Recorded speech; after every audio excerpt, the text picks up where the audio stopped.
If you want something to change in your life, or if there's a desire you're looking to achieve, it won't happen unless you set goals.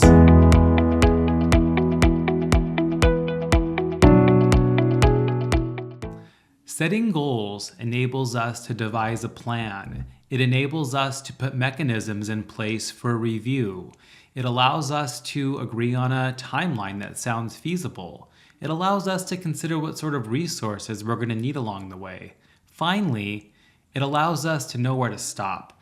If we don't set a goal and just aim to an undetermined destination, we're never going to get there. There's never going to be a time that we get to stop and celebrate. Hi, I'm Matt Gerlach, and welcome to episode 2 of Matters of the Mind, Rise to Your Worth. I empower high achievers to overcome shame, anxiety, and burnout by cultivating self-trust that ultimately leads to alignment, fulfillment, and complete abundance. I coach high achievers and mentor them to build the lives that they want, lives that will give them fulfillment and alignment, lives that really match their true desires. And when we start working together, the first thing we need to do is articulate what we want from our lives. It's to set goals for what we want to go after.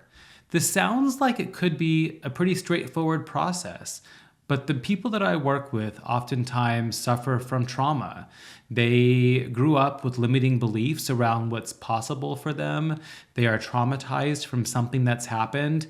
And they've grown afraid to dream big, to give themselves what they deserve. A lot of them believe they don't deserve it. A lot of them believe things like work isn't supposed to feel good, or that they're lucky to have what they do. They should be grateful for the lives that they have and not necessarily want anything more from them. We need to get through this, and we work on setting goals and determine what it is we want for our lives. It's reminded me my journey of setting goals and how difficult it was. I started setting goals after I read a book called The One Thing. It was really good, and my partner read it too, and from that point, we started setting goals and reviewing them monthly together. We would set 30-day goals, 1-year goals, and 5-year goals. Each month, at the beginning of the month, we'd review these together. I started noticing that it was rare we would be able to cross all of our goals off our list. Not too long after, I read a book called Atomic Habits by James Clear. It's one of the best books I've ever read, especially if you're looking to set habits that allow you to achieve your goals.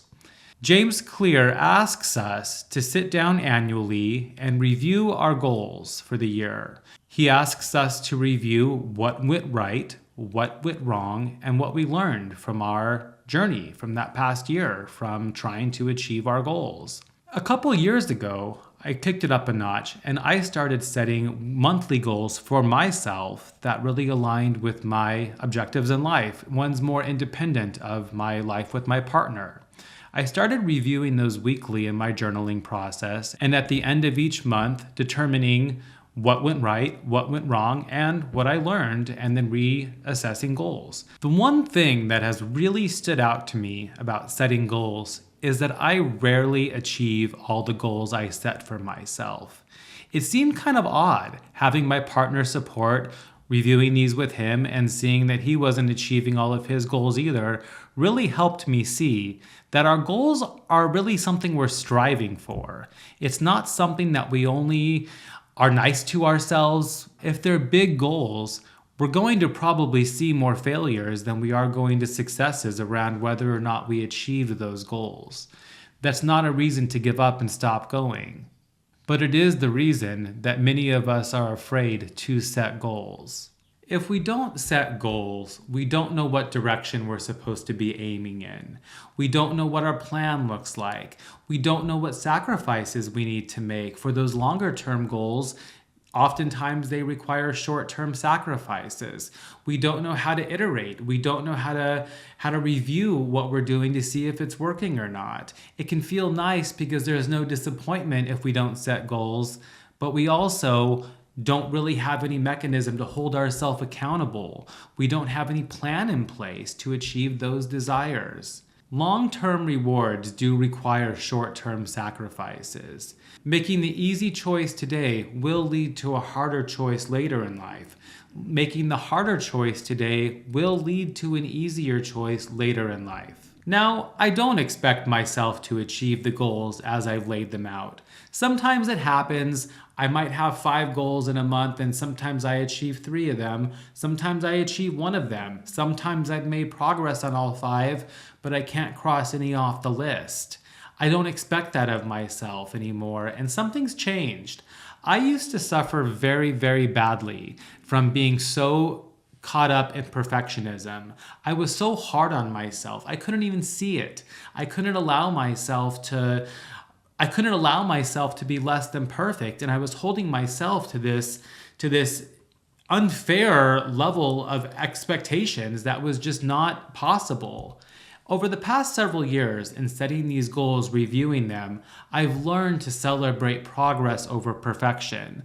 I've learned that from working with my clients that so many of us don't even bother setting goals. And by me setting goals and working at building the life that is going to bring me fulfillment and alignment and satisfaction, I can be proud of myself for doing that. I can be proud of myself for saying that there are things in my life that I want to change, desires that I have. I can be proud of myself for being a small percentage of society that is willing to continue putting myself out there and failing, but also celebrating the progress, learning along the way, seeing what went right and what went wrong, and making adjustments to support the goals that I have for myself. The fact that I've learned to allow myself to not always hit my goals, to not be perfect, has allowed me to continue setting lofty goals for myself. I want to have a career that feels amazing. I do not want to work anything close to 40 hours a week. I want to have enough money in my bank account so I'm not worried.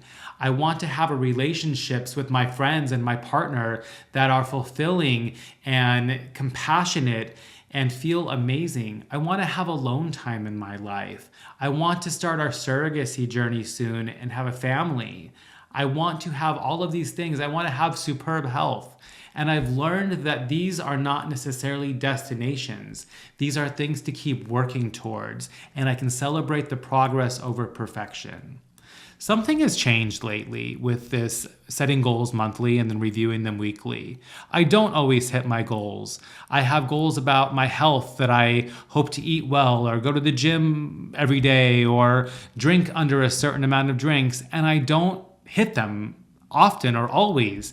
But what I do look back on, and I see that a year ago I was only taking care of myself in this way 2 days of the week, but now I'm doing it 5 days of the week. I have so many goals right now around building the brand that I'm building my coaching business, getting my book out into the world.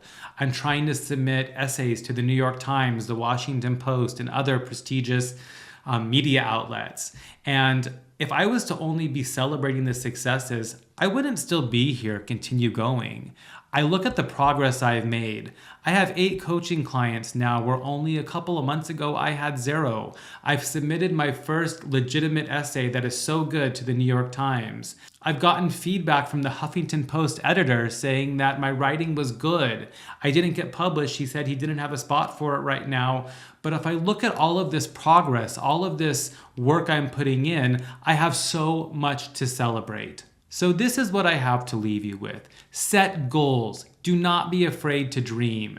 You're energetically putting something out there into the world, into the universe, saying, I want that. You're telling yourself you want something. There is so much power just in saying what you want from your life. There is nothing to worry about in terms of setting goals. You put the goals out there and you adjust over time. Maybe you realize you don't want that exact thing, but say what you want from your life. The next thing you need to do is review your goals periodically. It really helps to discuss them with others. It helps other people realize that if they set goals, they can start achieving the lives that they want for themselves too. You're spreading the word on this goal-setting magic, and I promise it is life-changing. The next thing I'm asking you to do is consider what went right, what went wrong, and what you learned. Even just in that, there's so much power. You're seeing what you did right that's helping you achieve a goal, and you can use that in achieving a different goal. What went wrong, what you need to adjust so you can achieve your goal. And what you learned along the way. You learned that if you're not going to bed early enough, you're not waking up feeling recharged enough to do what you'd like to do. These are all so important, and they're offering you information, allowing yourself to continue growing and learning and adapting throughout your life to give yourself what you need.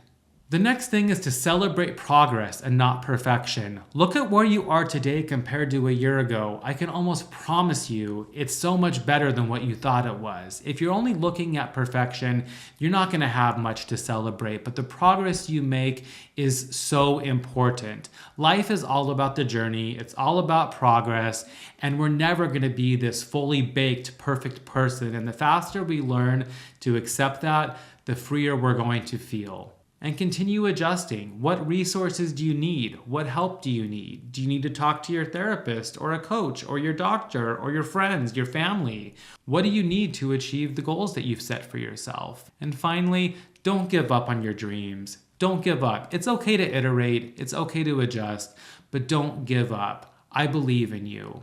There's so much power in just articulating what it is you want from your life. The process of thinking about it can be fun. Once you start achieving goals you set for yourself, it becomes fun to set new ones. You start wondering, gosh, I wonder if I could have a life beyond my wildest dreams. The future is yours. You are able to do whatever you want with your life, but it's not going to happen unless you set goals and strategically create a plan to get there. Hit the subscribe button and go to my website if you want to schedule a one-on-one strategy call. I'd love to talk to you about your goals and see how I can support you in getting there.